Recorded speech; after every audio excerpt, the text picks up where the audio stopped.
Now I'm going to start giving this a second coat. And you can see a lot of this has really dried on here, and it's still showing the wood color. So I'm going to come in and I'm going to paint it again.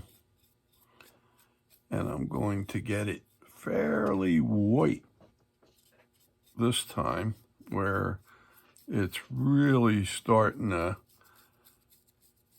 grab hold. So I'm going to try to spread. Oh, the other thing I wanted to mention too, once you're done with your brush and you paint it, you want to rinse it out, because if you don't rinse it out, the acrylic will get into your brush and not flow that well, and it will harden and set up on you. So always try to rinse your brush out after you're done painting, and or have a a bucket to rinse your brush out, or I have like a cradle that holds the brushes, as well as for cleaning, and it just preserves your brush if you can get most of the paint out when you're done painting a certain color, because you can ruin your brushes if you just let them sit there. And especially if you lay it in the water and just let it sit there in the bucket or a cup or something like that you're using, it will distort the brush to the point that it bends and you lose the shape of the brush. And you want to sort of have it so it has a nice point to it. And if you're using a square brush,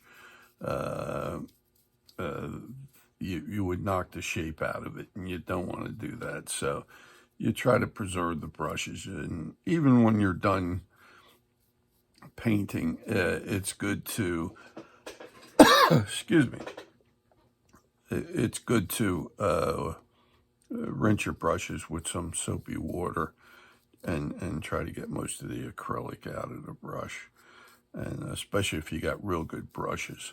Most of the brushes I use are synthetic, and I find that they hold up much better, especially on carvings, because the wood tends to beat them up. But they really are inexpensive as can be. I sell brushes for like $1, and they really hold up well. So if you're ever in need of these brushes, I have them available, as well as the trays. The trays are very inexpensive. I think they're like $1.50 for a tray or something like that. So if you're ever interested in any of this, as well as the otter itself, I have blanks for the otter, and it's made of basswood, and I also have kits.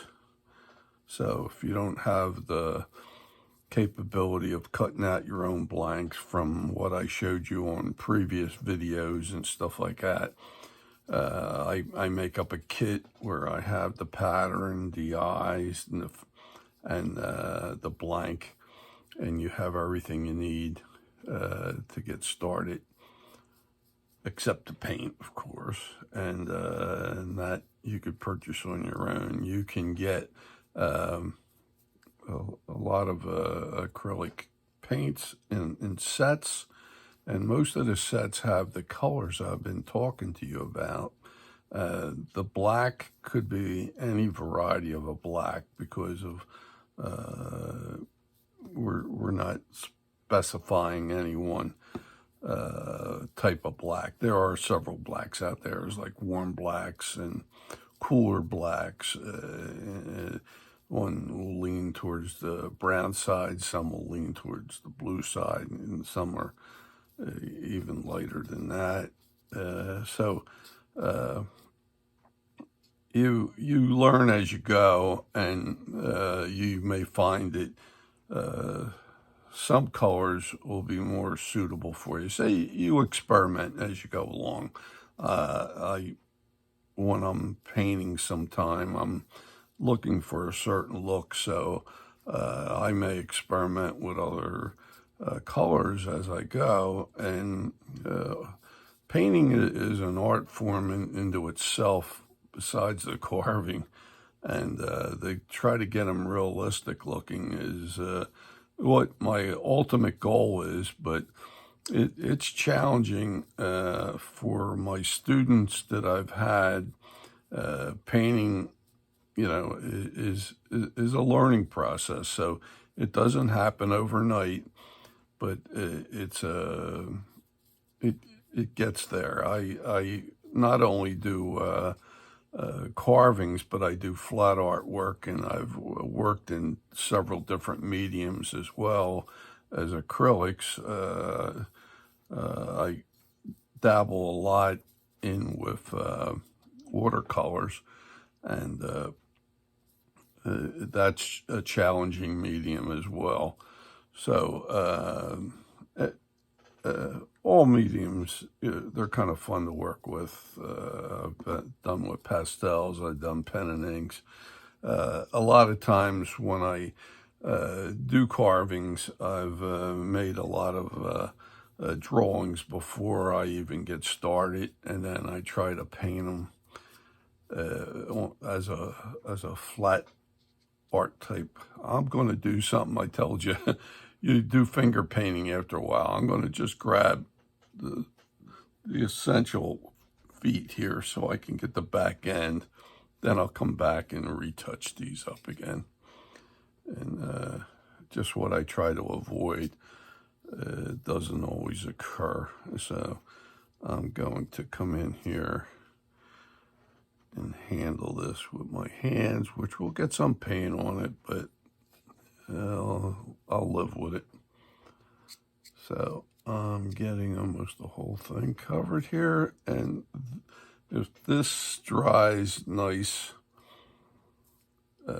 we should be close to the color we're looking for, which is like a white, not totally white, but pretty close. And I'm going to put this down on this cup, and then I'm going to come back,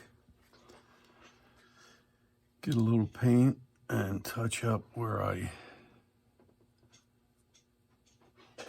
hit on the fingers of the, or I should say, of the toes of the otter. Now I'm going to rinse my brush out. I'm hoping this all is within the camera's viewing point here.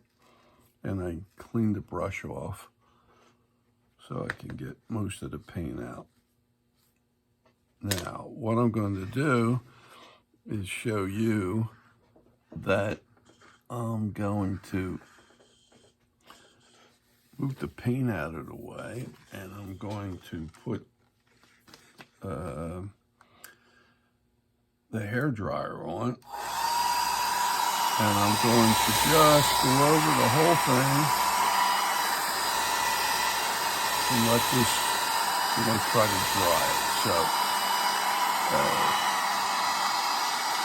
and we're getting pretty close to the color. We'll see when we get done. I'm going to pause this again and see if we can come back after I get the drying process going.